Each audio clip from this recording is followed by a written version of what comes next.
जय श्री राधे कृष्ण। श्याम सखी चैनल में आपका स्वागत है। आज सर्वपितृ अमावस्या है, यानी कि पितरों का दिन है। आज के दिन सोना धोबिन की कथा हमें अवश्य सुननी चाहिए। कथा को सुनने का बहुत ही फल है, हमें पितरों का आशीर्वाद मिलता है। चलिए देर ना करते हुए कथा को आरंभ करते हैं। बहुत वर्ष पहले की बात है। एक गरीब ब्राह्मण परिवार में पति पत्नी और उनकी एक पुत्री निवास करते थे। सारा परिवार प्रभु भक्ति में लीन रहता था। उनकी पुत्री सुंदर, संस्कारी और गुणवान थी। वे उनके लिए वर की तलाश कर रहे थे, किंतु निर्धन होने के कारण उसके विवाह में अड़चनें आ रही थीं। प्रभु कृपा से उनके घर में एक दिन एक महात्मा आए। उस कन्या की सेवा भावना से खुश होकर उन्होंने उसे आशीष दिया। तो उस लड़की के पिता ने कहा, महात्मा जी, बहुत समय से हम अपनी लड़की के लिए वर की तलाश कर रहे हैं, मगर हमारी गरीबी की वजह से हर बार बात बनते बनते रह जाती है। कृपया आप बताएं कब हमारी बेटी के हाथ पीले होंगे। महात्मा जी ने उस लड़की का हाथ देखा और बोले, इस लड़की के हाथ में तो विवाह की रेखा ही नहीं है। लड़की के पिता बोले, माफ करना महात्मा जी, मैं आपके कहने का तात्पर्य ही नहीं समझ पाया। महात्मा जी ने कहा, इस लड़के के भाग्य में विवाह सुख नहीं है। महात्मा जी के मुख से ऐसी वचन सुनकर ब्राह्मण दंपति रोते रोते महात्मा जी के चरणों में गिर गए और उनसे इस समस्या का समाधान बताने के लिए विनती करने लगे। महात्मा जी ने उन्हें अपने चरणों से उठाया और बोले, पास ही के गांव में एक सोना नामक धोबिन जाति की एक पतिव्रता महिला अपने पति, बेटे और बहू के साथ निवास करती है, जो कि एक महान पतिव्रता स्त्री है। यदि आपकी लड़की उसे अपनी सेवा से प्रसन्न कर लेती है तो आशीष स्वरूप उससे उसकी मांग का सिंदूर ले ले, तभी इस लड़की का विवाह संभव है।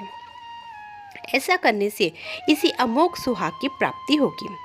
मगर याद रहे, वे महिला, पतिव्रता महिला कहीं भी आती जाती नहीं है।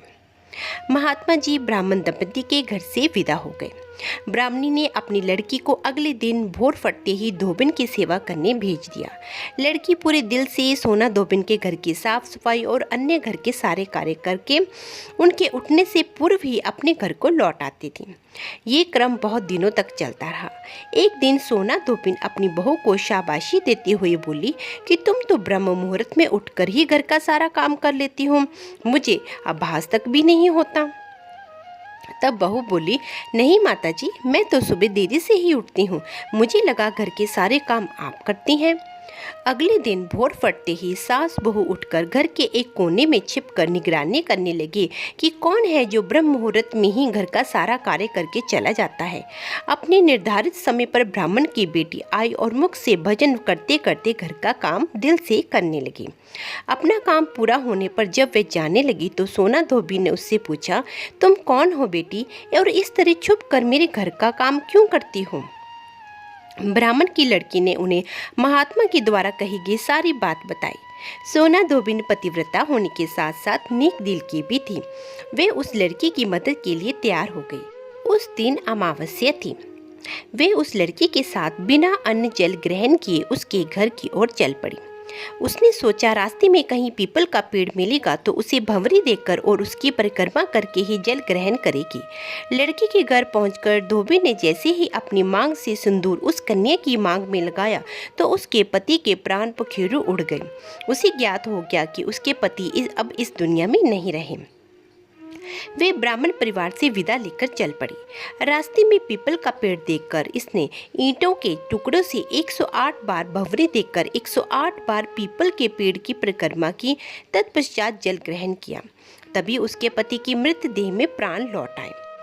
इस तरह सोना धोबिन का सुहाग जीवित हो गया और उस ब्राह्मण की कन्या को भी अखंड सुहाग की प्राप्ति हुई।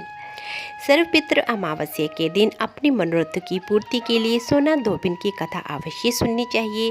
कहीं कहीं पर धोबी परिवार को भेंट इत्यादि देने का भी विधान है। ये बहुत ही पावन कथा है, इसको संपूर्ण कथा को अवश्य सुनना चाहिए।